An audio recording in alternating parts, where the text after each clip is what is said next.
El día de hoy, entonces, vamos a hacer un resumen de todo lo que se ha visto en una plática que yo tengo hace un buen rato que hice junto con un maestro de medicina familiar de España, con José Gálvez. José Gálvez y yo decidimos tener una presentación que estandarizara o que reuniera los principales conocimientos de medicina familiar, misma que hemos actualizado a través del tiempo. Por lo tanto, no puede haber una medicina familiar mexicana, una medicina familiar inglesa, una medicina familiar argentina y cubana. No, así como no hay cardiólogos, o sea, una cardiología americana, una cardiología canadiense, una cardiología chilena, no. Se tienen que estandarizar los conocimientos. Entonces, voy a presentar a ustedes un resumen de muchos documentos, de muchos estudios. Les suplico de la manera más atenta que estén al pendiente de la presentación, que tomen notas, porque no creo que vayan a memorizar todo, que tomen notas de todo lo que vamos a decir aquí y que les voy a estar preguntando. Para eso, la doctora Brenes y la doctora Sobera me van a ayudar a despertar a los que tienen la cámara cerrada, que quién sabe por qué. Entonces les voy a compartir pantalla para que vean la presentación y les vamos a ir preguntando, porque al poner la pantalla yo los voy a perder de vista. Entonces les pido de favor que me ayuden. También las profesoras y profesores que quieran participar, adelante, porque les digo, este es el resumen de muchos libros y de mucha experiencia. Entonces, por eso la dejamos hasta este momento. Entonces, comparto la pantalla. Se llama Fundamentos Universales, ¿eh? No los fundamentos mexicanos ni los de mi clínica donde yo estudié. No, hay fundamentos universales. A reserva de que vamos a leer esto, porque seguramente ustedes ya lo leyeron, ¿sí?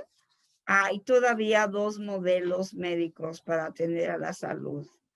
El biomédico, que se centra en hospitales y ahí en donde están participando más de 40 especialidades diferentes, que es muy prestigiado, que mucha gente quiere ir al hospital, que muchos médicos suspiran porque no están ahí, que las autoridades reconocen que los más valiosos en este mundo son los que estuvieron en hospitalización en COVID y que ignoran lo que se hizo en el primer nivel.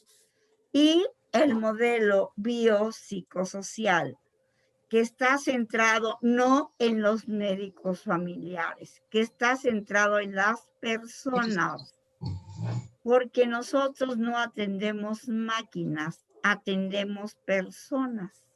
No atendemos máquinas descompuestas, atendemos personas. Las características del modelo biomédico, bueno, pues ya lo hemos estado revisando, está centrado en el hospital, la atención es fragmentada por especialidad. No hay un médico que una al paciente una vez que entra al hospital. Si entra al hospital con un síndrome raro, pues van a pedir la interconsulta del cardiólogo, del neurólogo, del nefrólogo, pero no hay un médico que se dedique a unir lo que dijo el uno y el otro. Entonces, cuando uno entra a un hospital, pierde su nombre y es la cama 25 de medicina interna. O sea, eso es lo que pasa a ser. O el caso raro de la cama 25 de medicina interna. Los especialistas, aunque siempre anden en bola por diferentes especialidades, trabajan solos. los cardiólogos con los cardiólogos, los pediatras con los pediatras, y así, cada quien hace su grupito, no están dispuestos tan fácilmente a intercambiar conocimientos o siquiera amistad. Yo no sé cómo sean ahora las sesiones de anatomopatología en los hospitales, pero en los que yo he estado, las sesiones de anatomopatología, donde se presenta un caso que llegó a autopsia porque se desconocía qué era lo que tenía, son verdaderas carnicerías, ¿eh? Se tiran los unos a los otros, o se tiraban a mejor ahora, pues son más civilizados y todos unen sus conocimientos y se aman y se respetan. Pero lo que yo viví no fue así. Quienes usan cada vez más alta tecnología. Viene mi primera pregunta. Hay tecnología que le llaman tecnología de punta. ¿Cuál es la diferencia entre la tecnología dura y la tecnología blanda? Ambas tecnologías de punta. Doctor Rogelio Pisano. Tecnologías blandas son tecnologías que tratan con las interacciones humanas y los procesos sociales. La dura, no sé, doctora. Fíjate, perfectamente medio contestado, efectivamente. La tecnología blanda es la clínica. ¿Quiénes usamos, entre los especialistas, utilizamos la clínica más que los estudios de laboratorio, rayos X, los aparatos? Esos son la tecnología dura. La tecnología dura es toda la aparatología de diagnóstico y tratamiento. A ver, tú mismo, ¿quiénes usamos la tecnología blanda, que casi no recurrimos a aparatos? Pues la utilizamos en la atención primaria y la atención inicial. Todos los médicos, tanto médicos generales, familiares, y también y generalmente al inicio los especialistas de otras ramas. Ajá, pero ellos terminan siempre mandando a hacer estudios, y no es que ya se los mandamos con los estudios. Miren, hay ¿Sí? otro especialista que utiliza la palabra para curar. ¿Quién es? El psiquiatra. No, el psicólogo, psiquiatría Ajá, y terapia familiar. ajá, ok, fíjense nada más. Hay quienes curan si no tienen una biometría hemática, una tomografía, no hacen nada. Pero hay quienes curamos con la palabra y con la clínica, el interrogatorio, la exploración, y como acabas de decir acertadamente, con las relaciones interpersonales. Un médico familiar mudo que no quiera hablar, que ni siquiera vea a su paciente, tiene muy baja tecnología. Un médico familiar que está consciente que es el efecto placebo, que está consciente que su palabra cura, utiliza la más alta tecnología blanda. Gracias.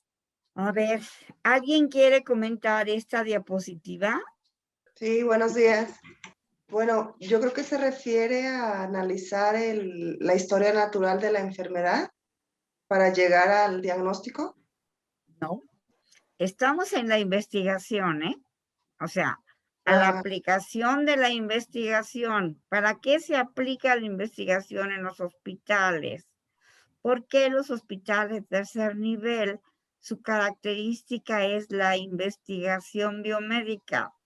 Para descubrir por todos los medios que una enfermedad tiene causas biológicas. En este modelo se sostiene que cualquier enfermedad, la que tú quieras y mandes, tiene una causa biológica. Algo está dañado en la maquinaria del ser humano. Algo se dañó. Ajá. ¿Sí quedó claro? Sí. Vamos a ver la que sigue. Estas se las explico yo. Miren, este cuadrito tiene muchísimos años, porque se quiso demostrar qué era lo que pasaba en una población de 1000 gentes. Entonces se revisó qué pasaba, ¿sí? Sin tener, o sea, no sé, esos 1000 gentes así en su casa, en la calle. Se encontró en el cuadrito de afuera, ¿sí? En ese cuadrito blanco, es la población que estaba en su casita, feliz y contenta, que ni se sentía enferma ni necesitaba ir al médico. Ahí estaban. Después se encuentran que hay otra parte de la población, el cuadrito azul, que son gentes que tienen algún síntoma, tienen catarro, tos, disuria, cervicovaginitis, leucorrea, sí, cansancio, tristeza, lo que ustedes quieran, pero no van a consulta. Sí, una de dos, o van a la botica a que les den algo, o se quedan con su problema, ¿sí? O se autotratan, ¿sí? Son los que van a la farmacia y compran todo tipo de cosas porque es que les ocurre, porque su comadre se los recomendó. Entonces, fíjense, es importante el grupo de gentes que tienen algún síntoma. Pero luego viene la otra parte. Esta parte es la que consulta un médico de atención primaria, un centro de salud, una clínica del IMSS, una clínica del ISSSTE, etc. Estos son los que consultan, pero de estos no todos están enfermos, porque hay algunos que van por embarazo, para control del niño sano, ¿sí? Para un examen médico, para vacunas. Entonces, en este grupo tampoco no están todos los enfermos y tampoco están todos sanos. Pero esto se sigue sucediendo. Y este cuadro chiquititito, este chiquitito, son los que los de verde derivamos a un hospital de segundo y tercer nivel. Por lo tanto, ¿alguien me quiere hacer la conclusión de este cuadrito? Yo, doctora. A A ver, ver.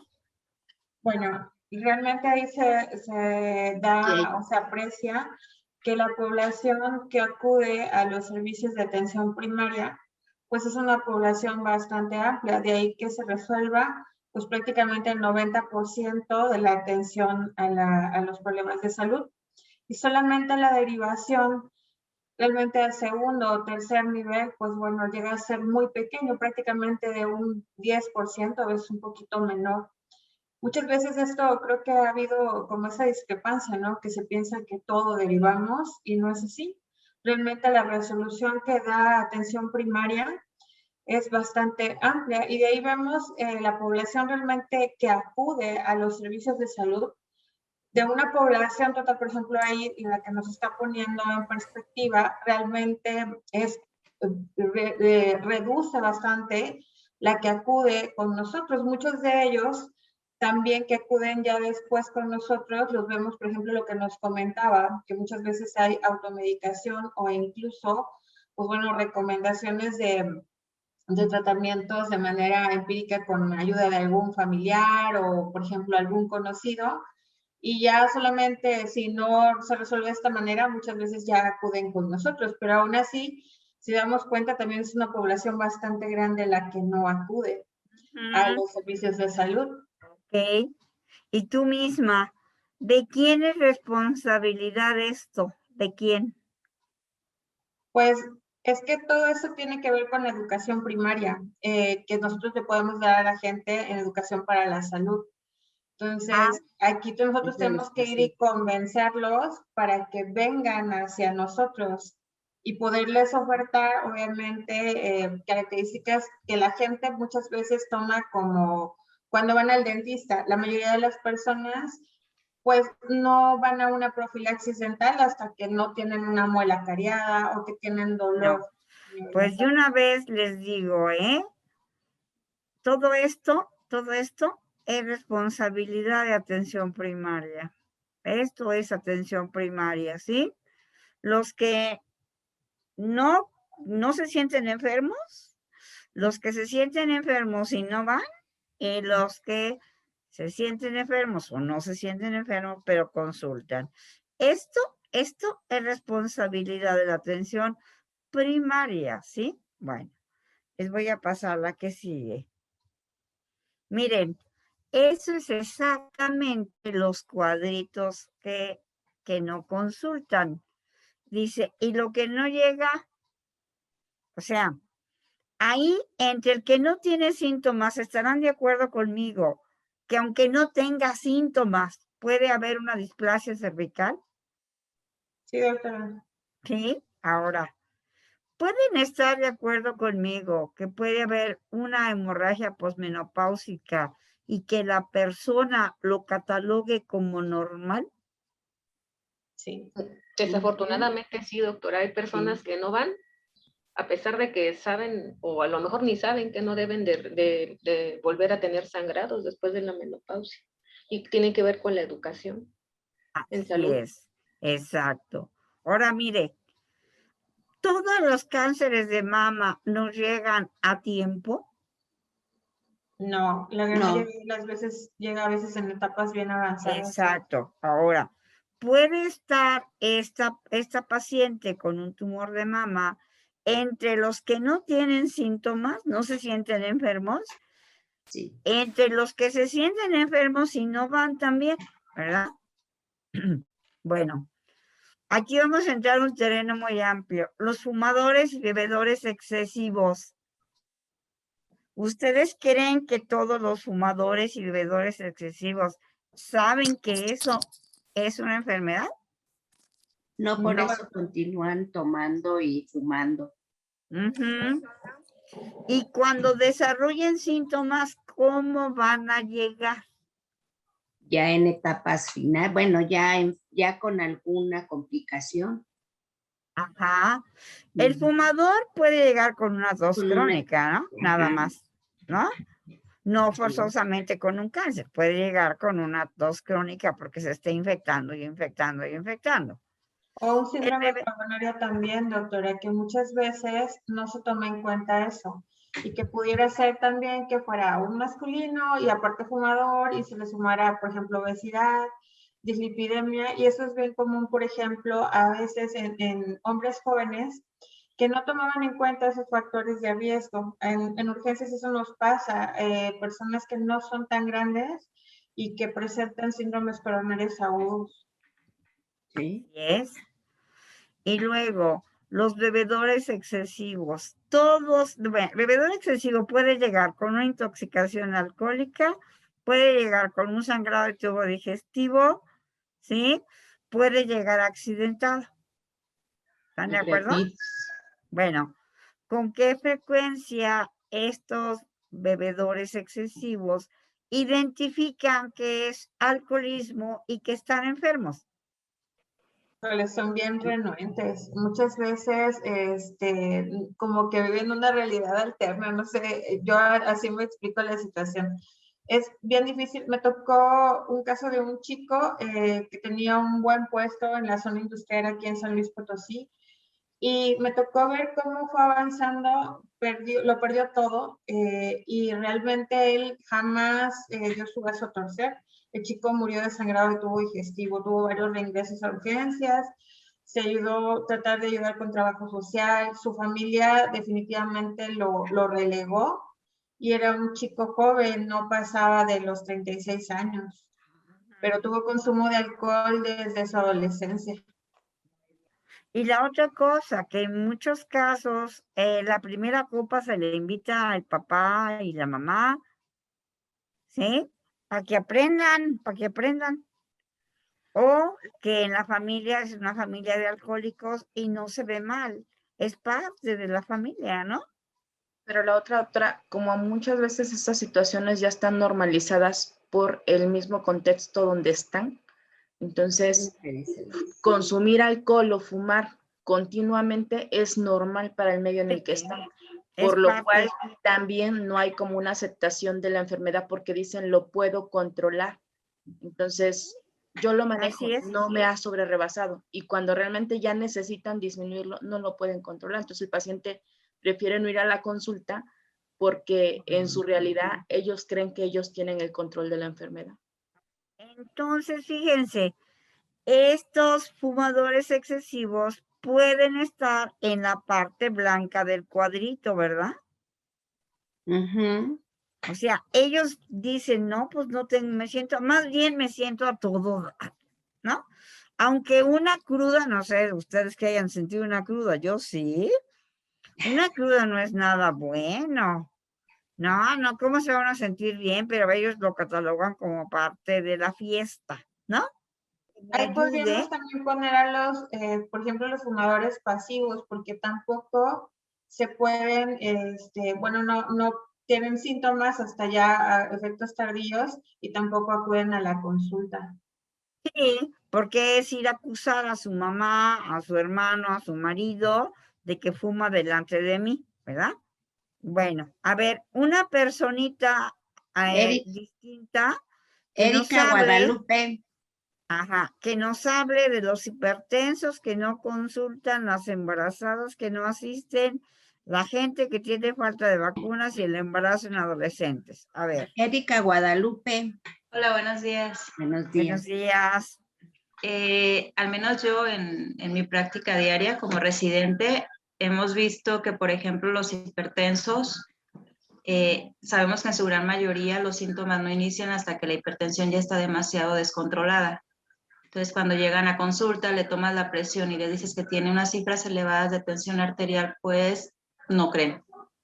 Y piensan que el médico está mal, que el médico los quiere enfermar, entonces ellos necesitan tener los síntomas muy severos o muy avanzados para poder entender que están enfermos, si no, ellos no creen la enfermedad. Por eso se llama que es un asesino silencioso. Exacto. Bien. Las embarazadas que no asisten, doctora, muchas de las veces es o porque no se han dado cuenta que están embarazadas o porque muchas de las veces ellas son de algunos lugares muy no urbanos, vaya, y están acostumbradas a que acuden a consulta ya cuando están por parir, o muchas de ellas se atienden por el medio privado y solo acuden al médico familiar para que les otorguen las incapacidades. Entonces, desafortunadamente son muy pocas las que nos llegan en las primeras 12 semanas de captación para poder llevar un buen control. Entonces, muchas de ellas llegan ya en los últimos meses y no sabemos en realidad en qué estado nos están llegando. Entonces, yo creo que sí necesitamos ahí más concientización del control del embarazo y sobre todo que se vea que hay mucho interés por parte de nosotros, porque muchas de las veces ni siquiera las palpamos, ni vemos cómo está su bebé, ni vemos el tacto vaginal. Tienes toda la razón, pero por último yo agregaría, muchas mujeres embarazadas, trabajadoras, no van a consulta porque no quieren faltar a su trabajo y porque su empleador, su jefe, es un inconsciente. Incluso a veces para recibirlas en un trabajo les piden una prueba inmunológica de embarazo porque no hay una empatía de que la mujer joven tiene derecho a embarazarse y tiene derecho a cuidarse. Entonces también la Ley Federal del Trabajo no está haciendo nada al respecto. Exacto, doctora.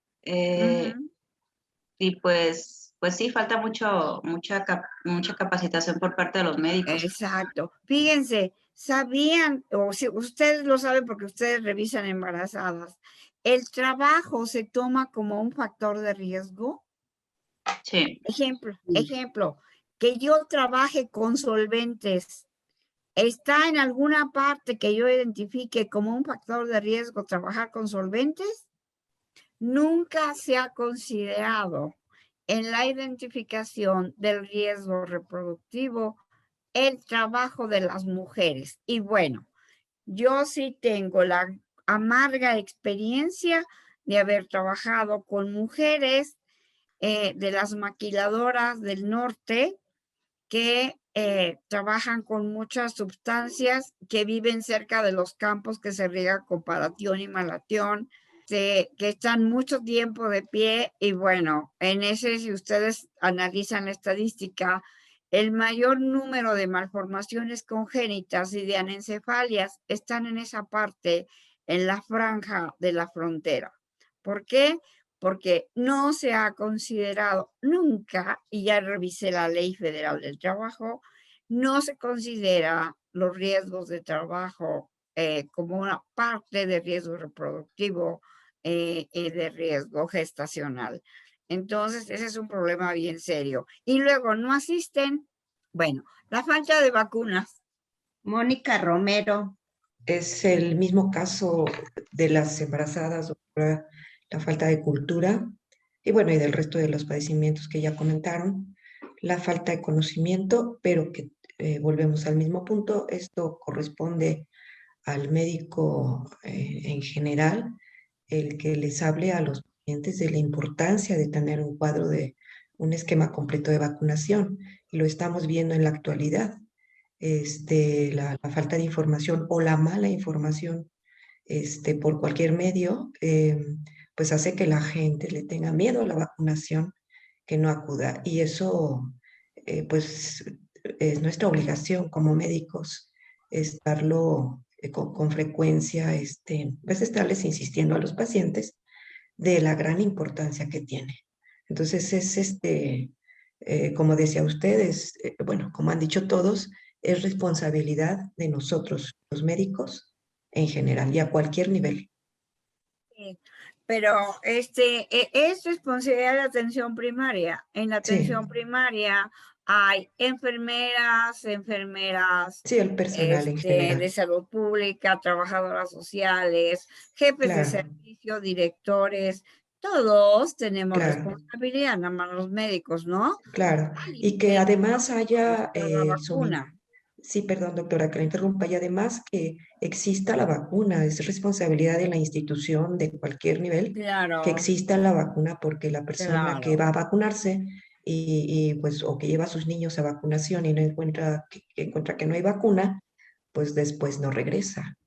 Claro. Muy bien. Gracias. A ver, Juan Manuel. Ahorita le doy la palabra al doctor Juan Manuel.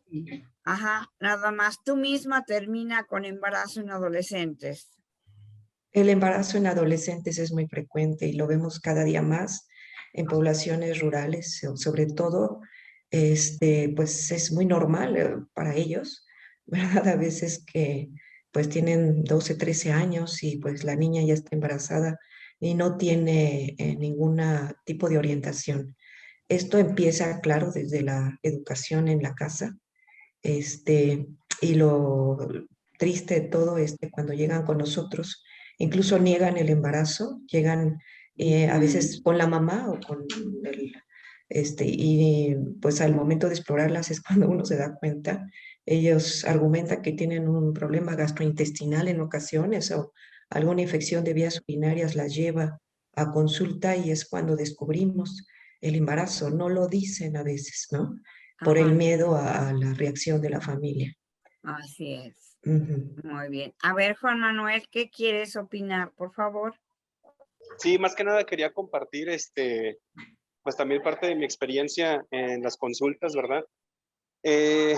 Más que nada, opino lo mismo, es falta de cultura, es falta de educación en salud hacia las personas. Se ve muy evidente porque yo le repito mucho a los residentes que a veces rotan conmigo, que uno como médico tiene que entender que a veces el paciente no sabe que no sabe, no se da cuenta que no sabe, ¿no? Y de manera personal lo he vivido en los últimos meses. Tengo una bebé de 8 meses y nos pregunta una de las pediatras, llegamos con ella y lo primero que nos pregunta es, a ver, díganme doctores, ¿cuál es su duda? ¿No? Y mi esposa y yo nos quedamos así con cara de, pues no sabemos, ¿verdad? O sea, no, es nuestro primer bebé, no sabemos lo que es normal, lo que no es normal, yendo con la mentalidad de papás, ¿verdad? No de doctores, yendo con la mentalidad de papás.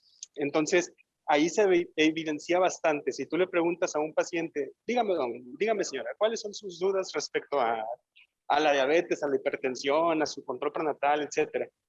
Muy seguramente no van a saber dar una respuesta concreta, ¿no? ¿Por qué? Porque ni siquiera tienen conciencia de qué es normal y qué es anormal. Ahora bien, también nos enfrentamos mucho a la cuestión cultural, porque muchas veces, ahorita lo que mencionaba la doctora, van refiriendo otras situaciones, ¿verdad? Una gastroenteritis cuando en realidad trae un embarazo, por ejemplo, porque lo relacionan mucho con lo que viven, ¿no? Si estamos hablando de una situación, de un lugar rural, por ejemplo, y la mayoría de las embarazadas, entre comillas, les va bien, ¿no? Durante todo su embarazo y nunca fueron a control prenatal, pues esa es la cultura que se relaciona. Y ahí la educación a la salud se topa con un muro muy ancho en contra de esa cultura, ¿no?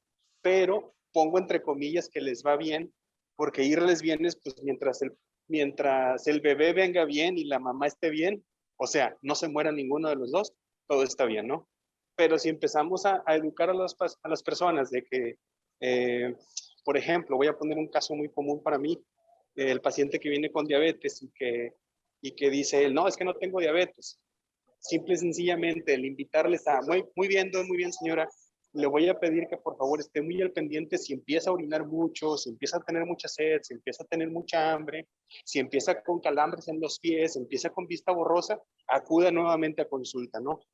Esa breve indicación un poco indirecta, ¿verdad? Cambia un poquito el chip en empezar el paciente mismo empieza a relacionar ciertas cosas. El doctor me dijo que estuviera pendiente de esto, y sí es cierto, tengo visión borrosa desde hace un tiempo, sí es cierto, me dan calambres en las noches en los pies, sí es cierto, he estado orinando mucho, ¿no? Y empieza a cambiar un poquito la mentalidad, pero siento yo que es una lucha muy constante entre la cultura general que hay, ¿verdad?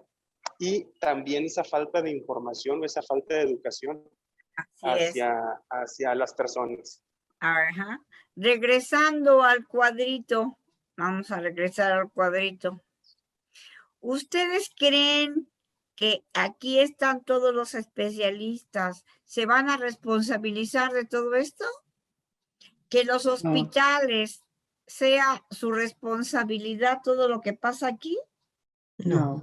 No, doctora, de hecho, cuando hay un comité, buenos días, perdón, cuando existe una mortalidad materna, existe una muerte materna, se hace una reunión desde el primer nivel de atención para ver qué fue lo que falló. Y bueno, nos damos cuenta que en varias ocasiones, pues sí falta por hacer algunas acciones en primer nivel de atención, pero en ocasiones, pues las mujeres llegan por atonía uterina, terapia intensiva, y bueno, ahí no tenemos como mucha injerencia por parte de la. Así es, ¿qué acciones se hicieron o no para, pues, la revisión precisamente del caso? Muy bien. Ahora, ¿con esto sí entendemos ya qué es atención primaria? Sí. Bueno, seguimos adelante. Este es el modelo nuestro, el biopsicosocial de medicina familiar y de atención primaria. A ver, alguien, Marichuy, dime quién me va a ayudar. ¿Me quiere explicar? La doctora Pureza Lourdes. Leo la diapositiva, dice extensión contra profundidad. Las barras verdes significan las diferentes especialidades y su nivel de competencia. A ver, si estoy entendiendo, si lo entiendo bien, si lo comprendo bien. Obviamente se ven las diferentes especialidades y me imagino yo que las flechas que se ven negras entre cada una puede ser como que su nivel de interacción. A ver, hay más, pero no. Efectivamente, mira, este es el conocimiento de la medicina familiar, porque nosotros no podemos decir, y ahorita lo vamos a ver en el artículo que seguramente ya leyeron, que nosotros no podemos decir, pues esto no me toca. O sea, yo nunca he identificado a alguien que llega, a un paciente que llegue y que me platique el cuadro clínico más raro y yo diga, pues discúlpeme, pero esto pues siempre que tenga, pero a mí no me toca. No, ¿verdad? Nunca podemos hacer eso. Entonces, esto es el nivel de profundidad de lo que se llama especialidades verticales. Un ginecobstetra se profundiza mucho su conocimiento en los padecimientos de la mujer, en las técnicas quirúrgicas, en el control prenatal. Aquí vamos a pensar que sea un dermatólogo. Lo que le interesa son las enfermedades de la piel. Aquí vamos a pensar que sea un cardiólogo. Entonces, ese cardiólogo está muy abusado en todas las enfermedades del corazón y de los vasos, ¿sí? Y bueno, también domina sus estudios de laboratorio,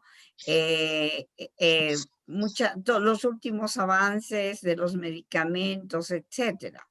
Este chiquito vamos a pensar que sea nefrología. Los nefrólogos pues están encargados de las enfermedades de la pequeña parte de la unidad funcional de los riñones, del aparato urinario.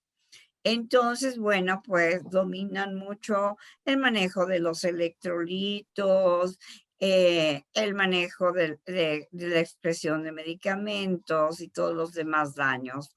Esta grandota vamos a pensar que sea medicina interna, pero medicina interna, aunque sí tiene profundidad, no abarca ni ginecobstetricia, poco de derma, pero no es su pasión, ¿sí?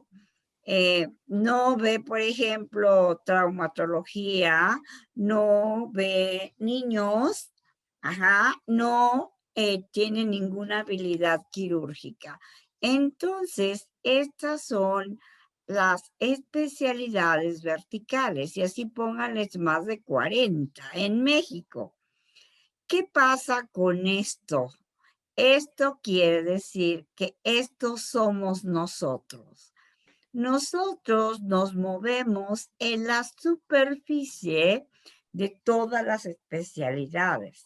¿Y por qué lo ponemos de un lado para otro? Porque un mismo paciente nos puede llevar a un problema infeccioso y a un crónico degenerativo. Yo puedo tener una embarazada con diabetes. Puedo tener una embarazada que se haya fracturado la pierna. Puedo tener una embarazada que tenga asma. De tal manera que este es nuestro nivel de competencia. Y bueno, esta curva aquí dice, bueno, algunos de nosotros manejamos algo un poquito más específico que los demás. O sea, se vale. A mí ahorita pues me está gustando la geriatría y por la medicina interna siempre me ha encantado. La pediatría ni se diga. O sea, cada uno tiene sus diferentes habilidades, ¿sí? Pero esto es lo que nosotros hacemos. Nosotros vemos padecimientos de personas ambulatorias, porque no las vemos en el hospital, con enfermedades poco frecuentes, pero sí atendemos la comorbilidad, ¿sí? Bueno, ahora vamos a entrar a una parte del capítulo que ustedes ya leyeron. Carlos López, doctor Carlos López. Bueno, aquí en el primer principio, bueno, en el artículo que nos mandó, la primera parte se basa en los principios de la medicina familiar, nos menciona 9 tipos de no, nada más este. Bueno, en el primero, pues lo divide en 2. Bueno, está dividido en el compromiso con la persona, más que con el conocimiento. Nos hace énfasis en que el médico familiar, pues, va enfocado a que una persona que está en una enfermedad, nosotros no tenemos que visualizar la enfermedad como algo individual, sino tenemos que visualizar a la persona de forma integral para poder entender mejor su enfermedad y para poder entender también su familia. No tratar el malestar de la persona, sino tratar a la persona como un todo. Se me hace que te vas a poner a leerlo otra vez. A ver, que te ayude alguien más. Marta Inés, ¿nos apoyas? Por favor, doctora. Pues nos comenta aquí en el artículo, nos habla sobre dos cosas. El primero es que no estamos limitados solamente al problema de la salud, sino que tenemos que verlo en cuanto a también lo psicosocial. Y ya los pacientes que no podamos resolverlo, tenemos que derivarlos a segundo nivel, es lo que estábamos viendo, las posibilidades que nosotros tenemos. Y nos habla sobre una segunda parte que dice que el compromiso tiene un punto final. Y aquí el que nosotros resolvamos una enfermedad no es aquí un problema del paciente, no termina ahí, sino que tenemos que darle seguimiento. Por ejemplo, si derivamos a un persona con insuficiencia renal, con el nefrólogo, no decir, ya lo va a ver el nefrólogo, sino que nosotros le vamos a seguir, dar seguimiento a su patología. Ajá. Casi le interpretaste. A ver, Mariana Pacheco, Mariana. levantó la mano. Sí, yo doctora, sobre todo eso de que el médico familiar está comprometido más con la persona y no con la enfermedad. Muchas veces, después de que nosotros acompañamos a nuestros pacientes con el diagnóstico de una enfermedad, el envío a un segundo nivel, inclusive cuando el paciente muchas veces recibe un diagnóstico, por ejemplo, no muy bueno, un pronóstico, como en el caso de un paciente que no tiene mucho que ver, es un paciente que tiene 2 ocasiones que lo he visto por un CA de lengua, pero ya en tercer nivel ya le dijeron que el procedimiento es la extracción, pues obviamente de la lengua, de una cadena ganglionar, y que va a quedar pues inevitablemente con pérdida de la voz. Entonces el paciente decidió optar no por tratamiento, no a someterse al procedimiento, y por lo cual al no someterse al procedimiento tampoco le pueden brindar la quimio. Entonces el paciente llegó a avisar a la consulta que pues ya no va a ir porque esa fue la opción, y que al él optar por no tratamiento, pues la consulta al centro médico se terminaba. Entonces, muchas veces debemos entender que a veces cuando el paciente ya tiene un diagnóstico incurable o finaliza la vida de este paciente, a veces tenemos que estar acompañando aún más. Entonces, en el caso de este paciente, se le dio la indicación de que aun cuando el paciente ha decidido no optar por tratamiento, le pedimos que esté con nosotros en las consultas. ¿Por qué? Porque el paciente decidió no optar por el tratamiento porque él siente que si pierde la voz, no se va a poder comunicar más con las personas que quiere, y que entonces en automático va a pasar a un segundo plano donde va a estar solo.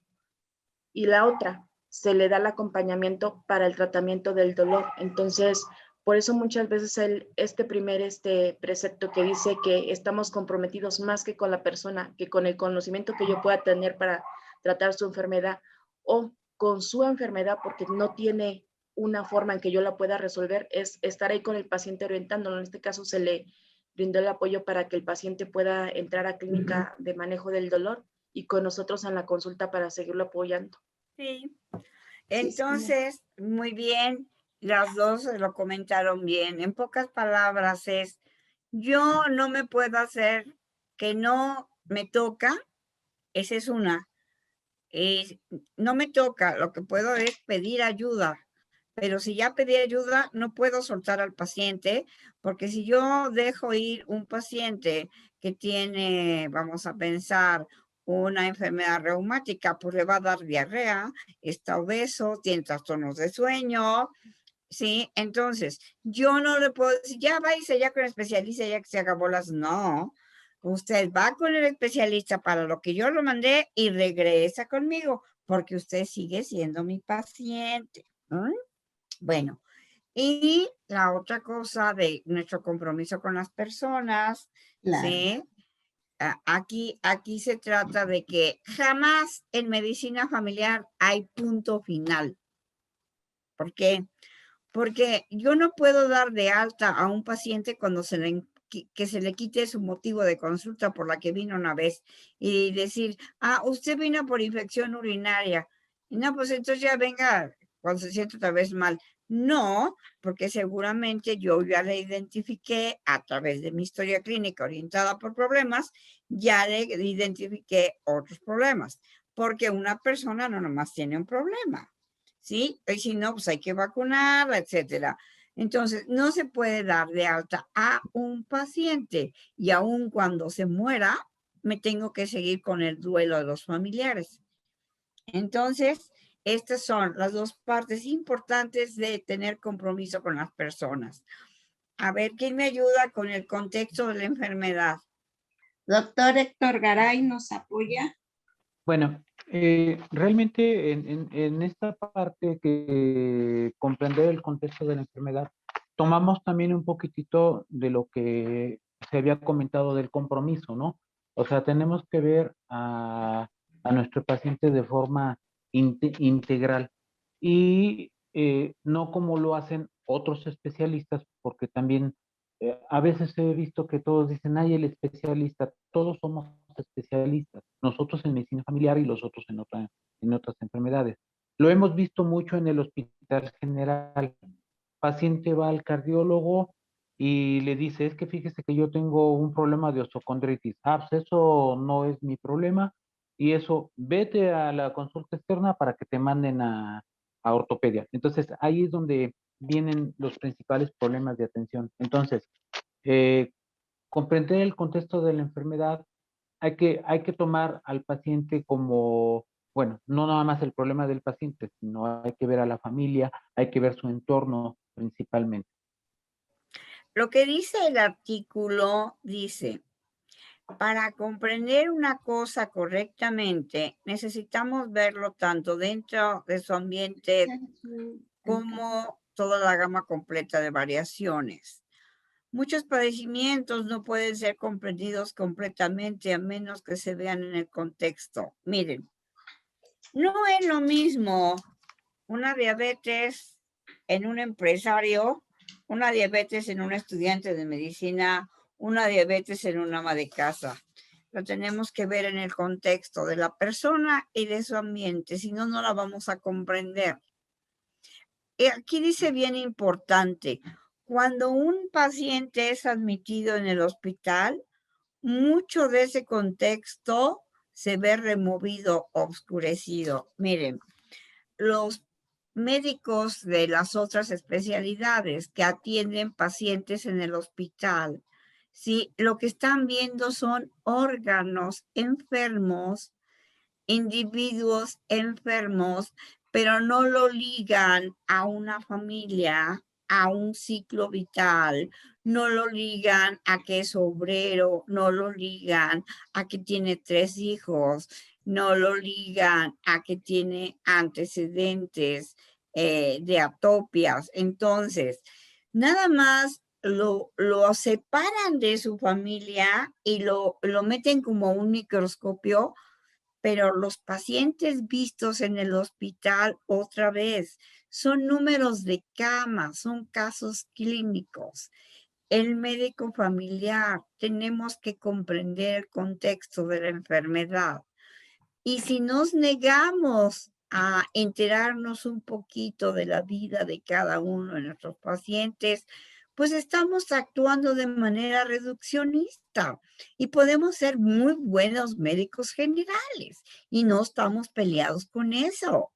Qué bueno que sean buenos médicos generales, pero la especialidad nos da la oportunidad de conocer a una persona con un ciclo de vida situado en el contexto.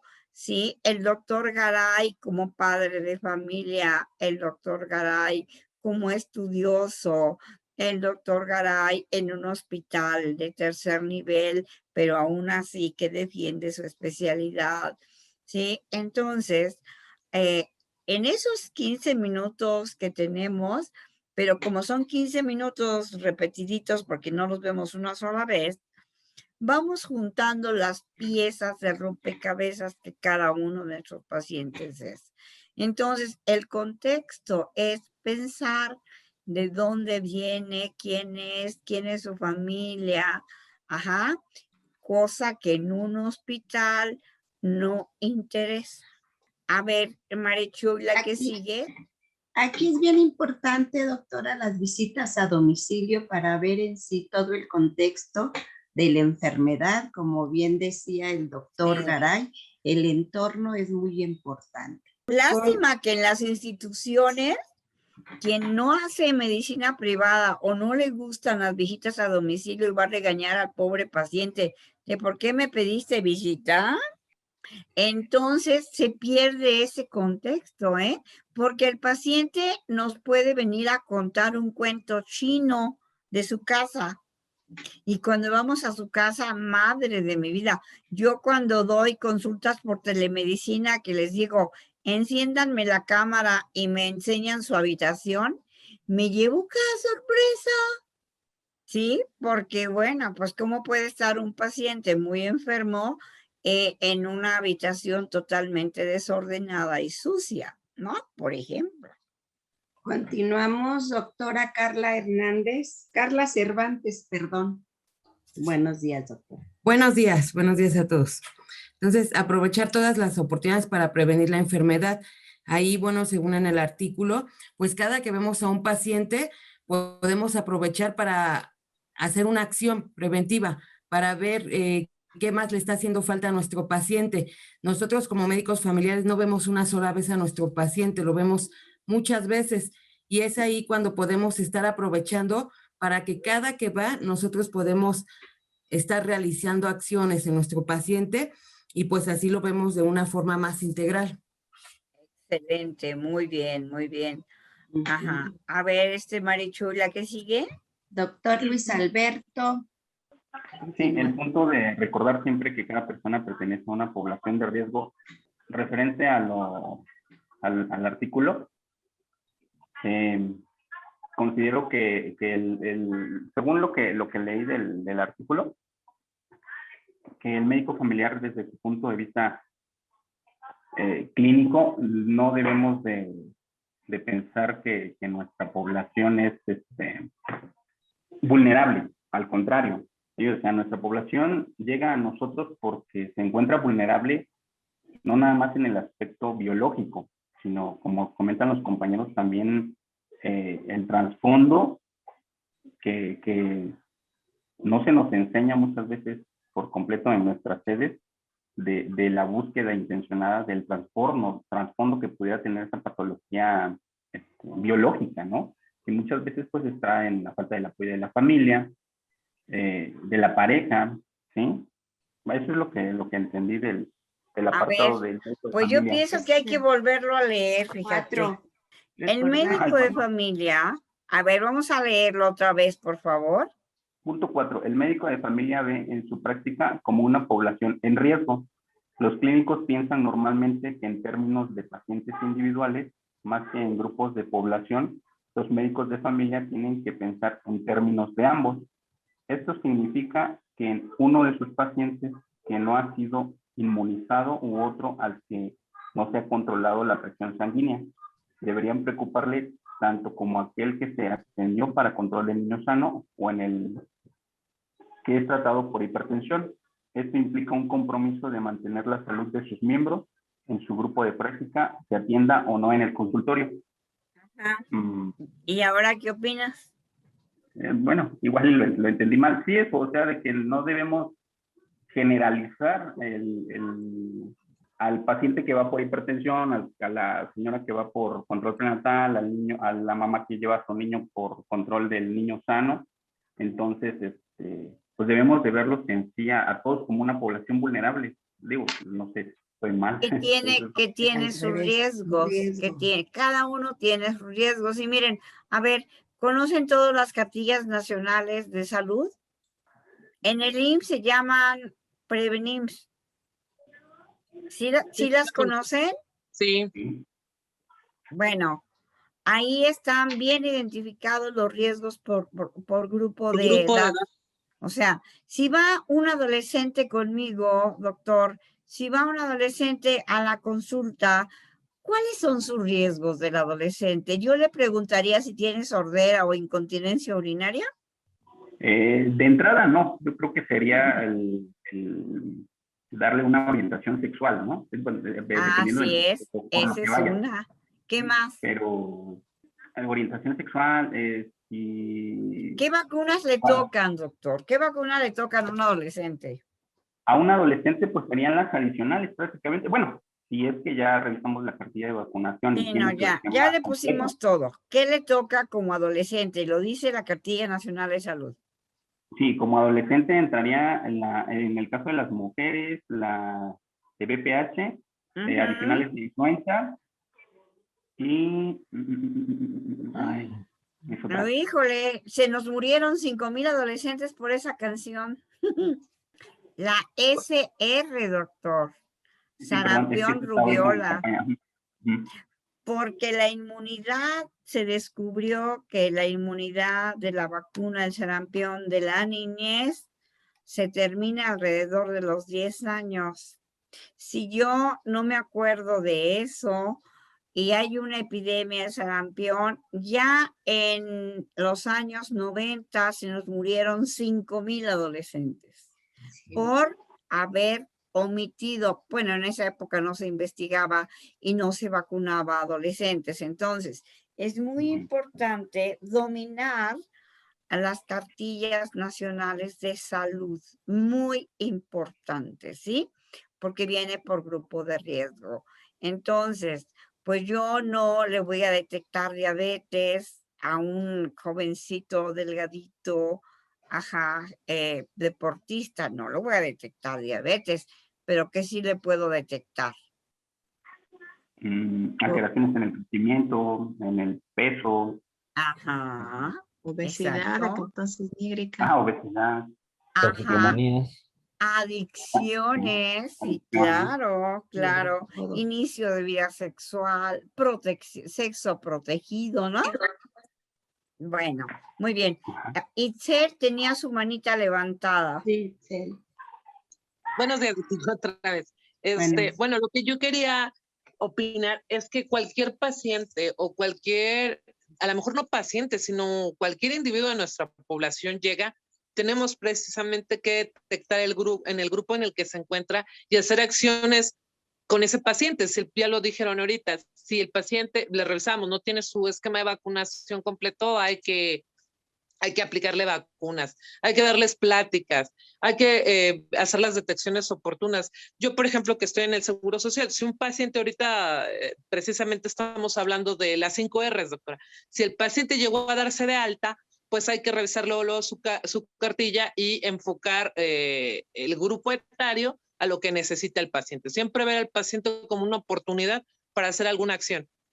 Muy bien, sí, perfecto. Esto a nivel mundial se llaman guías anticipatorias y los países altamente desarrollados tienen sus cartillas de salud. La cartilla, porque me ha tocado una cartilla de salud preciosa, es la de los franceses. Los de los franceses traen un verdadero libro y cuidan su libro porque se lo van a pedir en todos lados. Así sean de la clase alta y de la clase baja. Todos los franceses traen su libro pegado, no se separan de su librito. Bueno, la que sigue, Marichuy. Doctor Saúl. Buenos días a todos. Buenos días, doctor. Bueno, el siguiente principio dice asumir que se es parte de una red muy amplia de servicios y no un ente aislado. Pues bueno, en nuestro trabajo como médicos familiares, pues siempre formamos parte de un equipo que, bueno, como en otras clases ya se había comentado, lo ideal es que estemos en coordinación. Ya podría ser, por ejemplo, con los siguientes niveles de atención o en la comunidad donde nosotros estemos trabajando, estar en comunicación o en coordinación con los grupos que nosotros podemos, por ejemplo, obtener recursos o apoyos para conseguir el beneficio de nuestros pacientes. Eso fue lo que entendí de este principio. Así es, fíjense, ¿ustedes creen que a un médico cardiólogo le interese que su paciente deje de fumar y lo mande a un centro de integración juvenil? A lo mejor a lo mejor le hace el comentario, ¿no? Pero no le va a orientar ni va a estar al pendiente de si el paciente realmente acata la indicación Así es. o hasta dónde llegó la orientación que a lo mejor él le da. Ajá, porque no es lo suyo, no está dentro de la atención primaria, ¿sí? Bueno, pues miren, yo así como Martin Luther King, yo tengo un sueño. Yo tengo un sueño de que si el IMSS atiende 50 millones de mexicanos, el ISSSTE atiende 15 millones de mexicanos, nada más entre los dos atienden 65 millones de mexicanos, que es la mitad de la población del país. Bueno, entonces, si esos 65 millones de mexicanos tienen su médico familiar, mi sueño es que todos vieran como una parte importante de sus recursos comunitarios a su médico familiar. Así como nos dice, yo tengo mi estilista que me corte el cabello, tengo mi servicio de correos, tengo mi supermercado, tengo mi iglesia, tengo mi abogado, tengo mi contador, que yo tengo un sueño que todos los que tenemos a nuestros usuarios dijeran, yo tengo mi médico familiar. Y yo les puedo asegurar que son muchos millones de mexicanos que así lo dicen, ¿eh? Para mí, mi médico familiar. Y bueno, pues nada más, los que son muy clientelógenos, nada más váyanse de vacaciones y vean qué pasa cuando regresan, qué va a haber de quejas, ¿verdad? Entonces, tenemos que asumir que nosotros ni trabajamos solos y que somos parte importante de los servicios de una comunidad. Bueno, la que sigue. Buenos días. Mire, en este aspecto del punto 6, donde dice compartir o conocer perfectamente el mismo hábitat de su población, en mi caso, yo vivo en la colonia donde tengo mi población. Entonces, muchos de mis pacientes son mis vecinos. Y entonces este punto pues me queda así como súper bien porque hay muchas cosas que de repente siento que compañeros piensan que son diferentes y entonces trato como de compartir con ellos cuál es pues, nuestro hábitat, ¿no? Yo tengo esa gran fortuna de que puedo ubicar, ¿no?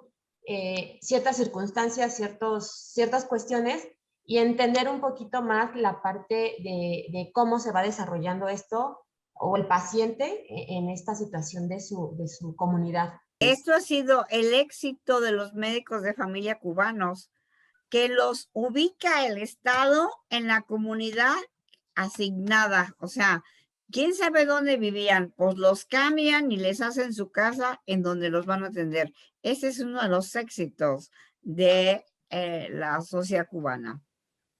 Sí, hay dos levantaron la mano. María de Los Ángeles y Saúl María de Los Ángeles, ¿quieres participar? Sí, buenos días, doctora. Buenos días a hola. todos.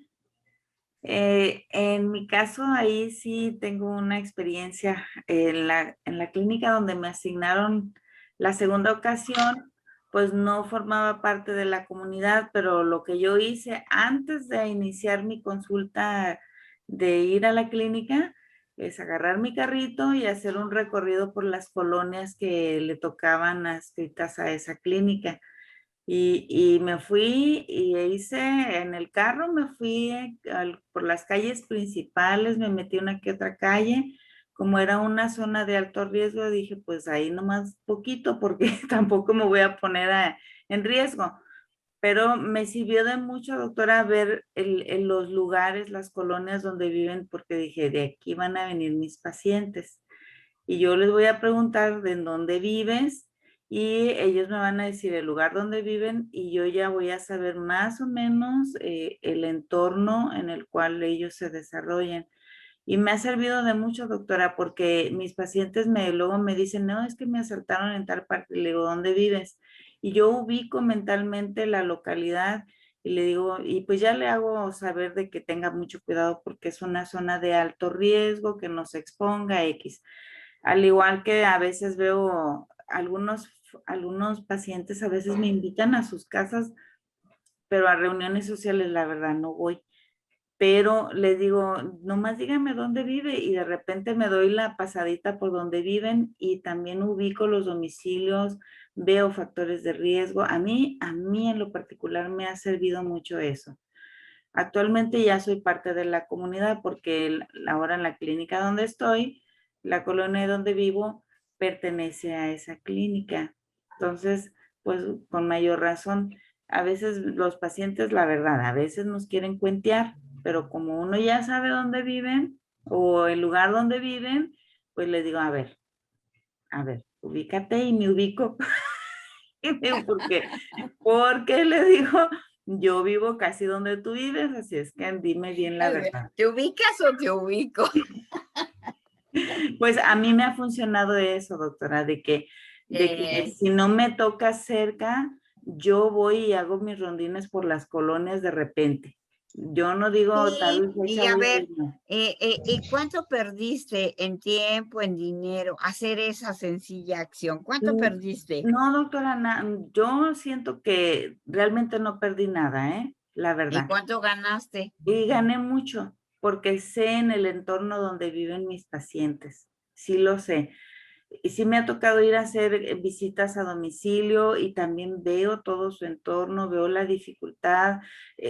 Me ha tocado ver, doctora, familiares de la tercera edad, de ya de 80 años, que viajan en el transporte público y no los quieren levantar. Y hay veces ni siquiera transporte público hay, o sea, todo eso tomo en cuenta al momento en que mis pacientes llegan. Claro, claro. Porque a veces llegan tarde y a veces no los quieren pasar porque el asistente ya les dijo que no. Pues sí, pero la asistente, pues nada más es asistente, la dueña del Sí. hospital eres tú, así que miren, no les hagan caso a los asistentes, por favor. Sí, y de hecho el asistente luego me pregunta, doctora, ¿pasó esto? No, déjalos pasar, les digo, porque yo sé que ellos batallan mucho para transportarse. Entonces, y dicho sea de paso, revisen el contrato colectivo de trabajo. El jefe inmediato de las asistentes no son sus coordinadoras, son los médicos familiares, ¿eh? Eso está escrito en el contrato colectivo. Bueno, vamos a terminar porque ya se nos fue el tiempo encima. A ver, querían Alba. participar Saúl, Alba y Iván Alejandro. Doctor Saúl. Ok, sí, gracias. Así de manera rápida, lo que comentan de conocer el hábitat de su población. Yo me formé en Cuba, estudié medicina allá en Cuba, y haciendo referencia a lo que decía la doctora Georgina, el éxito de la medicina allá pues ha sido ese de que está el médico de familia, está la enfermera de familia y realmente ellos son los que conocen la población que tienen adscrita a su comunidad y ellos van a hacer visitas domiciliarias, ellos tienen su control de cuántos diabéticos tienen, cuántos hipertensos, qué acciones preventivas tienen que ir a hacer, incluso van y lo hacen a su domicilio, van y buscan en sí al paciente y no dejan que el paciente vaya y busque al médico. Eso es la experiencia que yo tuve en los 6 años que estuve viviendo allá en Cuba y pues solamente quise compartirles esta experiencia. Sí, es un sistema de salud envidiable, de veras, es un sistema envidiable, claro. Pues creo que tienen 200 personas por médico, esa es una chulada. En México andan teniendo hasta 4,000, pero bueno. Así es, solamente quería compartirles eso. Muchas gracias. Gracias, Saúl, muy amable. Doctor Iván Alejandro. Buenos días.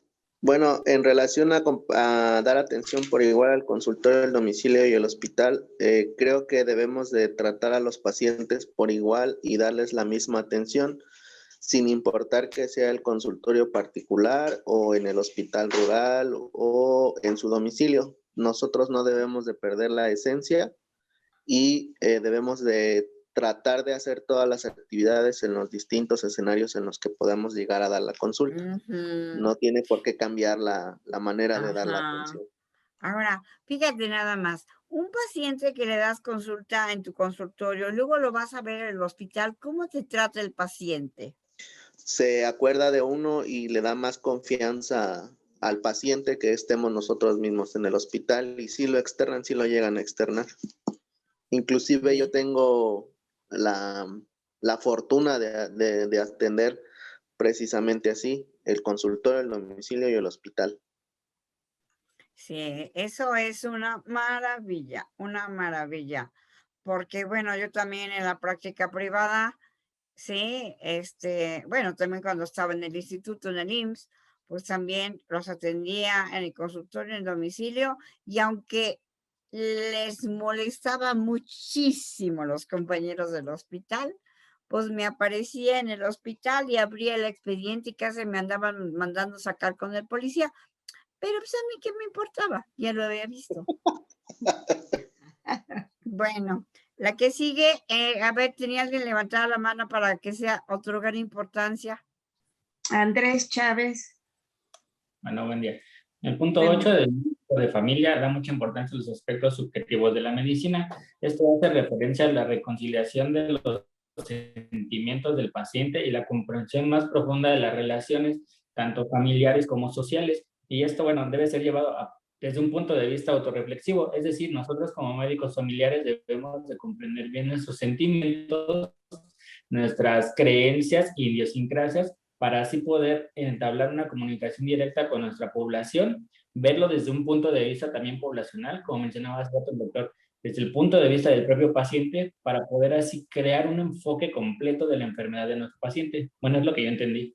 Sí, ¿entendiste bien? Entonces, si tú viste por ahí mi sesión de inteligencia emocional, médico familiar que no desarrolla inteligencia emocional, está como a la mitad, está como a media asta. ¿Por qué? Porque gran parte de nuestra atención es adentrarnos a las emociones y a nuestras propias emociones, porque a veces un paciente a lo mejor ya me aburrió, me molesta, me tiene cansada, no le creo, etcétera. Y es importante que yo identifique mis emociones, pero que también identifique las de él, ¿sí? Y que bueno, no es lo mismo una diabetes en una persona deprimida que en una persona con ataques de pánico. Es totalmente distinta, ¿no? O con una gente enojona. Entonces, pues no se puede. Esto es muy importante, el que yo maneje mis emociones y maneje las de mi paciente también. Muy bien. Sí. Hay una mano levantada. Doctor Néstor Yáñez. Sí, gracias.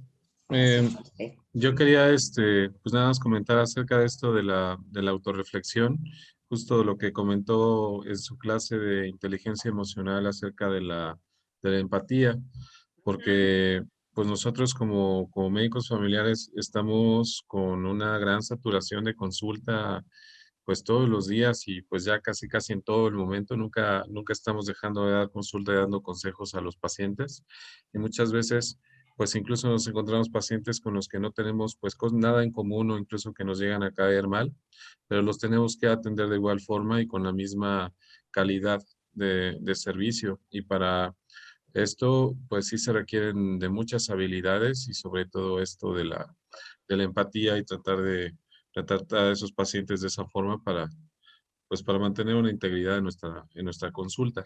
Ajá. ¿Quieres comentar lo que sigue? El médico familiar como gestor y gerente de los recursos. Sí. En cuestión del médico familiar como un gestor y gerente de los recursos, un médico familiar debe de ser administrativo, debe de conocer cómo funciona el lugar. La unidad de medicina familiar funciona por medio de indicadores de gestión. Eso nos genera, pues obviamente, dinero, nos genera, el trabajo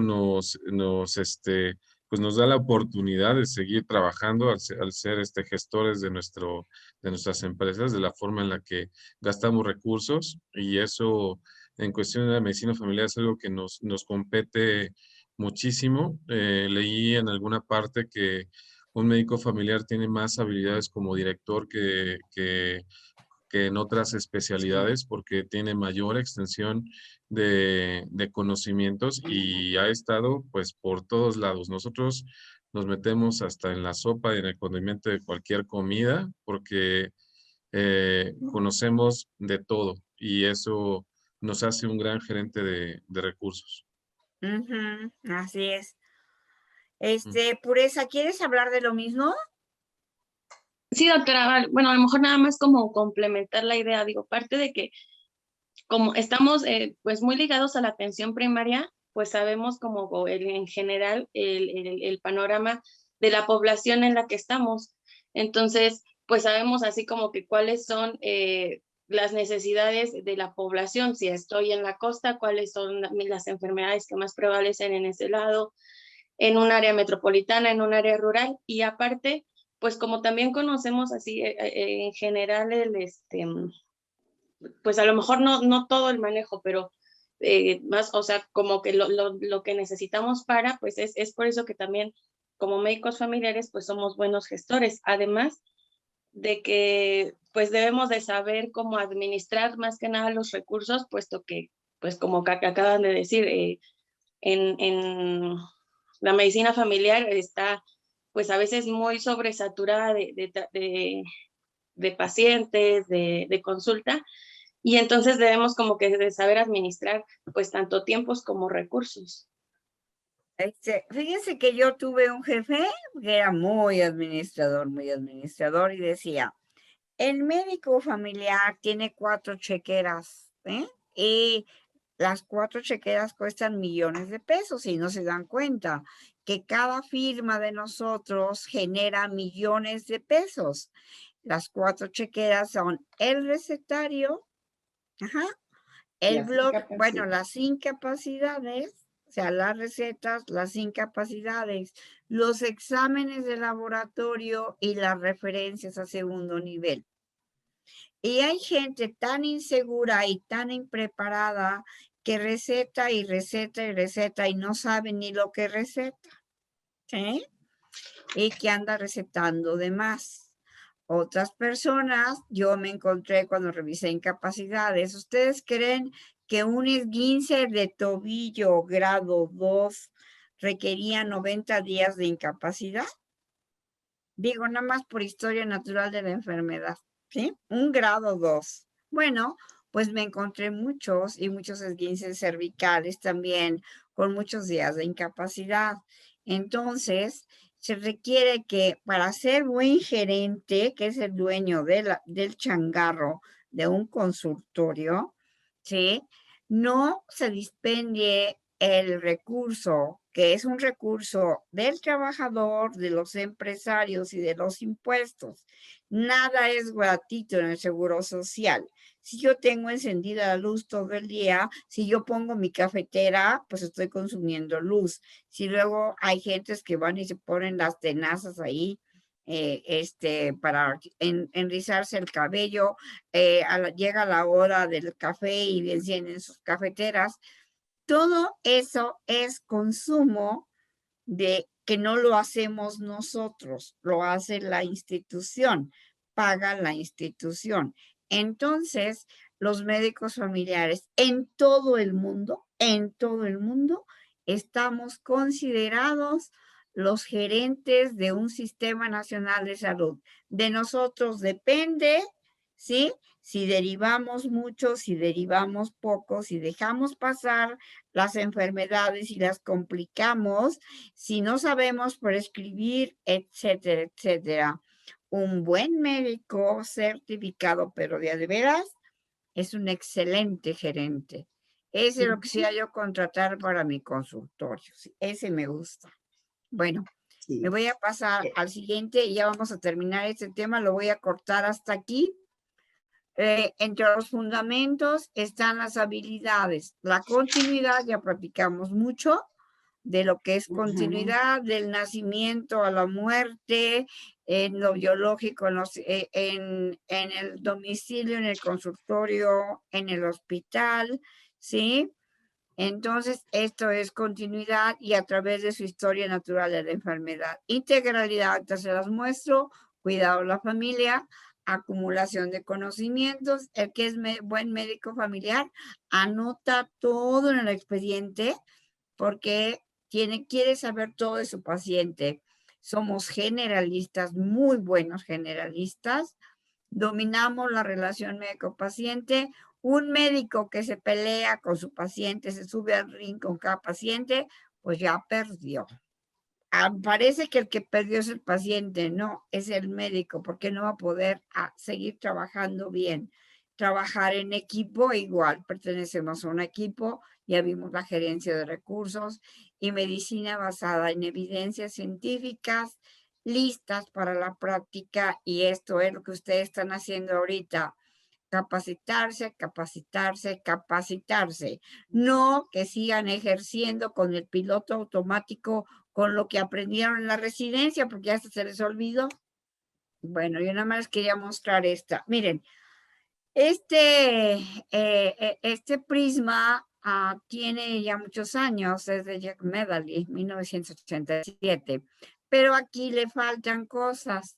Y bueno, somos preventivos, curativos, rehabilitatorios y paliativos, paciente hasta la muerte. En el aspecto físico, emocional y social y espiritual, ¿sí? Aquí sí, individual, familiar y comunitario. Este cuadrito a mí siempre me ha orientado mucho en relación a lo que somos. Y bueno, a ver, déjenme ver si tengo otra cosa importante, porque nos vamos a pasar a lo otro. Esta atención integrada, este es otro sueño mío. Este sueño mío es que ojalá y un día llegue en que los profesionales de los otros niveles nos respeten y podamos platicar con ellos casos clínicos, capacitarnos los unos a los otros, porque ellos no saben muchas cosas que nosotros sabemos. Entonces, que ni crean que lo saben todo. Nosotros sabemos mucho de los pacientes que les mandamos y ellos nada más saben de los órganos que atienden. El contrato terapéutico, un médico que establece un contrato con una persona, le habla a la persona por su nombre siempre, le sonríe, tiene conocimientos actualizados, es amable, respetuoso, confiable, piadoso, organiza su consulta, atiende sin distracciones, se olvida del celular y de la que vino a vender las tortas, solicita solamente los exámenes pertinentes, siempre informa diagnóstico y pronóstico en un lenguaje accesible, indica solo los medicamentos indispensables por aquello de la polifarmacia, explica el tratamiento al enfermo y su familia, indica la forma clara de alimentación, ejercicio e higiene, solicita la participación de otros médicos cuando necesita de su apoyo o lo deriva al hospital. ¿Cuáles son los derechos, las obligaciones del paciente en ese contrato terapéutico? Primero, debe de conocer su enfermedad y sus cuidados. Para eso están las guías de salud, están las guías anticipatorias, hay un montón de cosas en internet, hay videos, etcétera. O sea, el paciente no puede portarse como un niño chiquito que no sabe nada de su enfermedad. Nunca trata de engañar al médico porque se engaña a sí mismo, ¿sí? El señor, ¿está usted llevando la dieta? Sí. Lo sube a la báscula y pesa más que la vez pasada. ¿Tiene interés por su salud? Pues sí. Él, cuando uno le pregunta, señor, ¿qué está usted tomando? Tú, Micaela, ¿qué estoy tomando? No, señor, ¿cómo? Sé que se lo está tomando es usted. Cumple con sus citas, sí, porque si hay un montón de faltas a citas. Dispone de tiempo para cuidarse. No, es que yo trabajo mucho, no sé qué, y no tengo tiempo de hacer ejercicio. Pero si se la pasa usted 3 horas enfrente de la televisión, ¿cómo no va a tener tiempo? Pues una media hora dedica a hacer ejercicio enfrente de la televisión. Siempre sabe lo que está tomando. Sí, ¿no? ¿Qué está tomando? Una pastillita blanca redonda con raya en medio. Chamana. No, pues sí. Nunca acumula ni regala la medicina. Y si no, pues ya saben, ustedes pregúntenle al paciente que les enseñe dónde está su medicina y tienen un verdadero arsenal de medicina. Y hasta a nivel privado, ¿eh? No se automedica si no sabe, pues si no es médico. Acude al laboratorio y anota los resultados. Otra cosa igual. Quien tiene que saber cuánto tuvo de glucosa, de colesterol y triglicéridos es el paciente. Es cierto que el médico también, Pero ¿de quién son los estudios de laboratorio? ¿Del médico o del paciente? Entonces, si no se les da oportunidad de que copien los estudios, pues apréndanlo también.